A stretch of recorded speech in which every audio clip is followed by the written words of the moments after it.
Hi అండి. మీ అందరికీ ఒక చిన్న అడ్వైస్ ఇవ్వాలనుకుంటున్నాను. అంటే అందరికీ తెలుసుకునేలాగా ఉంటుంది. ఆ పరిస్థితుల్లో పడినటువంటి వాళ్ళకి ఒక అవగాహనగా కూడా ఉంటుంది. అది ఏంటి అంటే, ఈ మధ్య మనం ఎక్కువగా సూసైడ్స్ గురించి వీడియోస్ చూస్తున్నాం కదా, వార్తలు వింటున్నాం. ఇక్కడ పరిస్థితులు మరి, ఎందుకంటే వాళ్ళు చేసినటువంటి తప్పిదానికి ఆ మైకంలో ఉండేటప్పుడు వాళ్ళకి తెలియదు, కానీ అది వదిలిపోయిన తర్వాత, వాళ్ళ దగ్గరదంతా వదిలిపోయిన తర్వాత ఏమీ చేయలేని పరిస్థితుల్లో సూసైడ్స్ కోసం ప్రయత్నం చేస్తున్నారు. ఇది ఎంతో బాధాకరమైనటువంటి విషయం. అయితే ఒక విషయాన్ని గుర్తుపెట్టుకోండి, రోజంతా కష్టపడితే డైలీ లేబర్ వర్క్ చేసుకుంటే, ఈరోజు మా దగ్గరలో ఉన్నారు వాళ్ళంతా, లేడీస్కి అయితే ఒక 800, 600, జెంట్స్కి అయితే ఒక 1000 రూపీస్, వారు ఉన్నటువంటి దీన్ని బట్టి చెప్పేటువంటి పరిస్థితిలో ఉండేటువంటి 1200 రూపీస్ అలాగూ వాళ్ళకి వస్తుందంట పర్ డే. అంతలాగా డే మొత్తము కూడా కష్టపడితేనే వారికి డబ్బులు వస్తున్నాయి.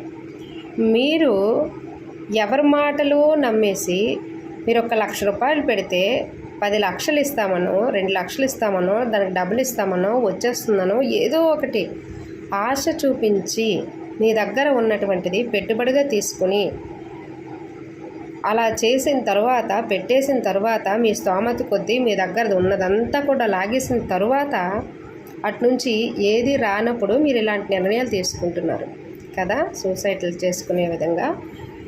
ఎందుకు ఈజీ మనీ కోసం అలవాటు పడుతున్నారు? కష్టపడితేనే కదా డబ్బులు వస్తాయి. కష్టపడి పని చేస్తేనే వస్తాయి. ఎండనక వాననక కష్టపడితేనే వస్తాయి.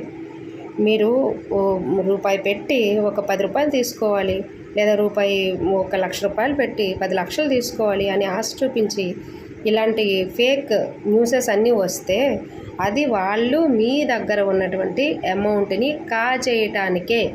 అది అర్థం చేసుకోండి. కష్టపడకుండా 1 రూపాయి రాదు, ఫస్ట్ పాయింట్. సెకండ్ పాయింట్ వచ్చేసి, ఎప్పుడు కూడా కష్టపడకుండా పెద్దవాళ్ళం అయిపోవాలి అన్నటువంటి ఆలోచన ఏదైతే ఉందో అది మైండ్లో నుంచి తీసేయండి.